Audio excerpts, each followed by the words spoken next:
এখন ঘড়িতে সকাল 11টা 15। আমি তাজমহলের সামনে এসে গেছি। এখন ঘড়িতে সকাল 11টা 15। এখন জ্যাম হয়ে গেছে, এই পর্যন্তই গাড়ি আসতে দেয়, তারপর আর যেতে দেয় না।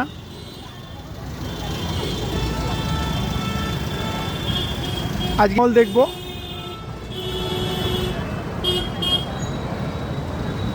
এখান থেকে এই পর্যন্তই গাড়ি আসতে দেয়, তারপরে আর গাড়ি আসতে দেয় না।